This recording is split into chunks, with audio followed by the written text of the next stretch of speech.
Hi everyone, this is Christine Panos from the Division of Health and Family Services. Thank you for joining us here today. Can you introduce yourself for us? My name is Jessica, and thank you guys so much for having me here. Yeah, you're welcome. Thank you. Jessica, how long have you been in recovery? I have been sober for 8.5 years. That's incredible. Yes. What brought you to take a proactive role?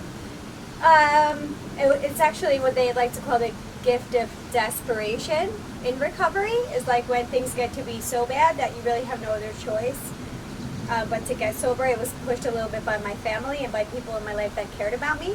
I'm pro-mandation because I did not want to get sober, and I was made to get sober, and it really saved my life and made me very happy. Do you feel comfortable sharing with us what made you get sober? Yeah, sure. I had gotten into a little bit of trouble, and I was in outpatient, and I had a counselor there who was really trying to help me, and I was very resistant. She was able to, I don't know, how can I put it? I was not doing the things I was supposed to be doing in an outpatient program, and she was aware of that. So anyway, it came to a head, and I got put into the detox unit over at Catholic Charities. I did not want to go in there, and I was made to go in there, and I detoxed there for 12 days, and then they sent me into a rehab. Again, I still did not really want to get sober. When you're using and you're like that deep in it, to think of coming out of it feels very, very hopeless. So I really wasn't having any hope of being a sober person. Anyway, I was pushed into it, and when I went away to rehab, I had spoken to both of my brothers while I was in the detox, and that was kind of the beginning of me thinking maybe I could live a better life. And then certain things happened while I was there that made me open my mind a little bit more to the idea of possibly staying sober. And then when I came home, I went and joined 12-step programs, and the women in Sullivan County in recovery are an amazing bunch of people. And they all took me in and brought me around to the 12-step meetings, and they became like my huge support network, and they kept me sober, is what they did. Wonderful. Yeah, it was wonderful. So the 12-step program eventually got you into the place that you're in today. Were there other methods that you've used? No, not really. That's just that. Honestly, in Sullivan County, I have found like there's a couple of different, obviously, 12-step programs, but I have found in particular that just when you go into a 12-step program like that voluntarily, because it's not mandated, like I don't have to go ever again if I don't want to, but when you join something like that, it's all about bettering yourself, bettering your life, meeting great people that are doing the same things. It becomes, when you want to have a esteem, self-esteem, you have to do esteemable things. And it becomes like that. Like when you want your life to be better, you go and do the things that are going to make your life better. And that's what the program did for me. And does still. And I have a sponsor in that program who's 34 years sober and goes all the time.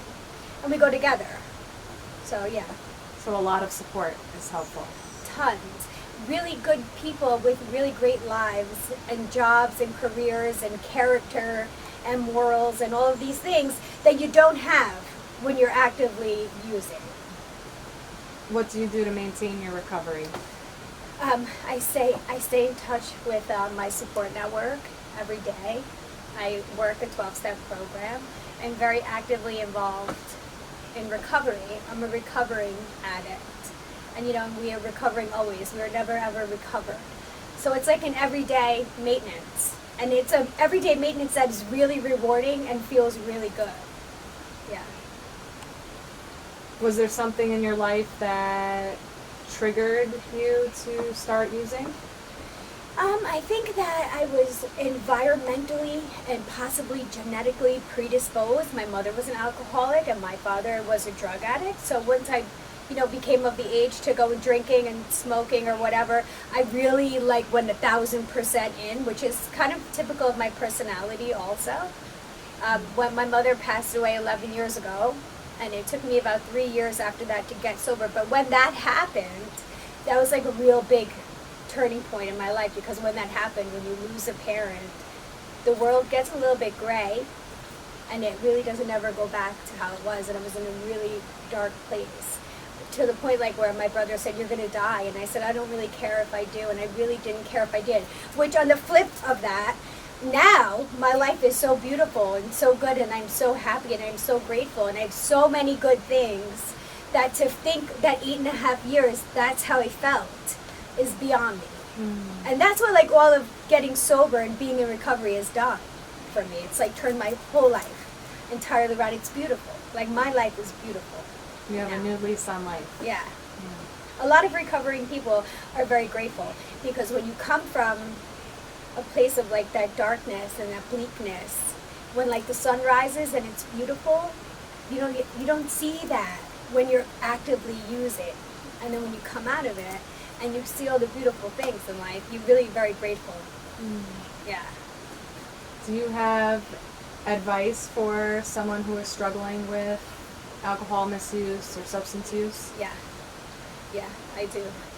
Because when I went away, people had come in to where I was staying, and they spoke kind of like people do in the 12-step program now. And when they came in, I was in the audience and I was broken and like desolate and had absolutely like no feeling whatsoever. And these people walked in and the sun was shining through their faces. I mean, they were so whole and confident, and I really wanted what they had.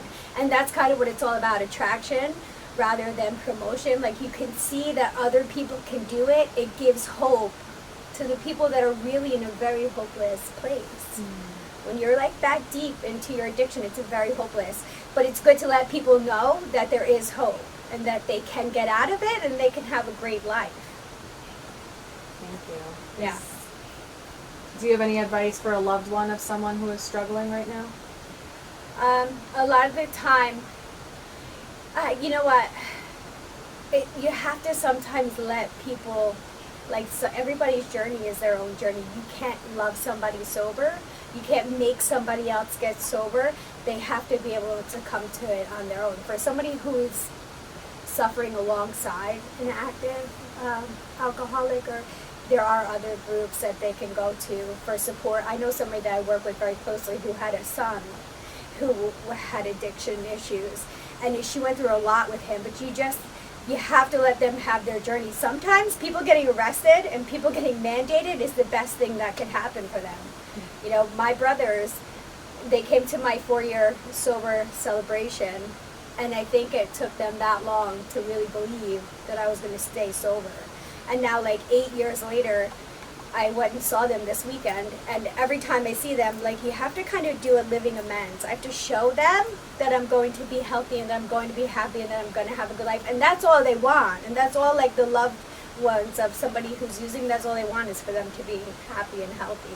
So, God willing, these people who are suffering, or their families that are suffering with them, will get to a place that will open up something in their mind that's going to bring them to recovery. You know, I hope.